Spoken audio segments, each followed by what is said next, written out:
Hello my beautiful sols, কেমন আছো তোমরা? নিশ্চয়ই খুব ভালো আছো। অ্যান্ড ভালো না থাকলেও ভালো তো থাকতেই হবে। তো রাধা মাধবের কৃপায় তোমাদের সবাই খুব ভালো হোক, মঙ্গল হোক। যে কোনো পরিস্থিতিতে, যে কোনো খারাপ পরিস্থিতি থেকে তোমরা বেরিয়ে আসো, এমনটাই প্রার্থনা করি আজ তোমাদের জন্য। গোবিন্দ কী বার্তা দিচ্ছে সেটা দেখে নেবো বন্ধুরা। সবাই পজিটিভ থাকো অ্যান্ড মনে মনে হরিনাম করতে ভুলো না। তোমরা জানো, সব কিছু যখন শেষ হয়ে যায়, সব কিছু যখন আশা শেষ হয়ে যায়, তখন কিন্তু রাধা মাধবই ভরসা। তখন কিন্তু এই এক গোবিন্দই ভরসা, তাছাড়া আর কোনো রাস্তা নেই। আমরা যখন কিছু করতে পারি না, তখন তাকে তো ডাকতে পারি মনে মনে, তাই না? বিশ্বাস করে দেখতে পারি তো। বিশ্বাস করলে তো অনেক কিছুই হয়। বিশ্বাসে যে মিলায় বস্তু, সেটা তো বহুল প্রচলিত একটা কথা, কিন্তু সেটা তো মিথ্যে নয়। অনেক কিছুই তো বৈজ্ঞানিক ব্যাখ্যা আমরা পাই না। সবটা কি বিজ্ঞান দিতে পারে? কিন্তু ভগবান তো আছে, তার অস্তিত্ব যে আছে সেটা তো আমরা সবাই জানি। সবাই তো কম বেশি জীবনে উপলব্ধি করেছি, তাই না? তাই সেই সর্বশক্তিমান পরমেশ্বর রাধা মাধব, সে তোমার বর্তমান অবস্থা দেখছে। সেই অবস্থার ওপর তার কি বার্তা, সে কি গাইডেন্স দিচ্ছে, সেটা তো দেখেই নেব। তো সবাই পজিটিভ থাকো অ্যান্ড যেটা বললাম সেটা করো। হরে কৃষ্ণ কৃষ্ণ কৃষ্ণ হরে হরে, হরে রাম রাম রাম হরে হরে।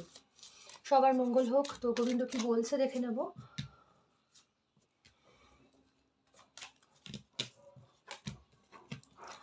ট্রান্সফরমেশন। তো আগামী দিনে একটা খুব ভালো পরিবর্তন কিন্তু আসছে। পরিবর্তন মানেই কিন্তু, বারবার বলছি, পরিবর্তন মানেই কিন্তু খারাপ কিছু নয়।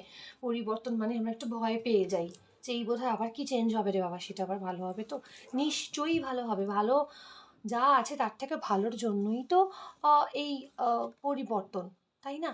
তো ট্রান্সফরমেশন আসছে কেন জানো? ভালো কিছুর জন্য। দেখো, bring about that change that comes with destruction and sow the seeds new for the future. খারাপ কিছু ডিস্ট্রাকশন হবে, তবেই তো ভালোটা তৈরি হবে। তো অনেক খারাপ কিছু যা তোমরা ফেস করছো সেটা যাবে অ্যান্ড পজিটিভ চেঞ্জেস আসবে। খারাপ কিছুকে অনেক সময় ভেঙে ফেলতে হয়, দূরে সরিয়ে ফেলতে হয়। এই স্যাটার্নের ইয়ার শেষ হতে মাত্র আর কটা দিন বাকি। তো এই সময়টা না, খারাপ কিছু আর থাকবে না।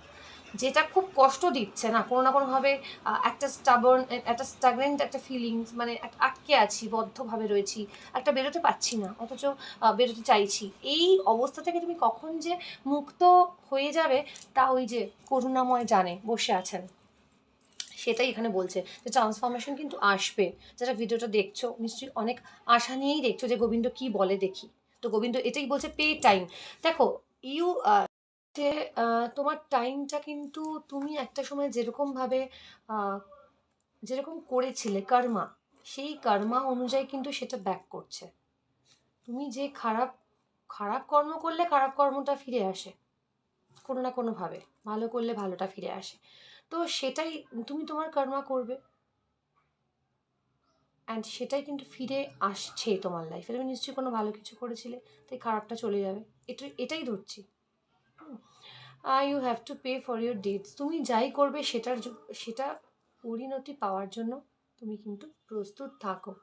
এবার দেখো তুমি ভালো করেছো কি খারাপ করেছো, যাই করবে ভগবান কিন্তু সেই কর্মটা ফিরিয়ে দেবে। তুমি কষ্ট করে থাকলে তার কষ্ট বা অধ্যবসায় করে থাকলে তার হার্ড ওয়ার্কের ভালো ফলটা তুমি পাবে। তো তেমনটাই আর কি গোবিন্দ বলছে। And presence of mind, think and act wisely. অতএব যেটাই ভাবো, ভালোভাবে ভাবো, সৎ পথে থেকে ভাবো, সৎভাবে ভাবো। অ্যান্ড অবশ্যই কোনো কিছু খারাপ মন নিয়ে চিন্তা করো না। একটি গাইডেন্স এখানে বারবার বলছে যে ভালো কিছু করো, ভালোটাই পাবে।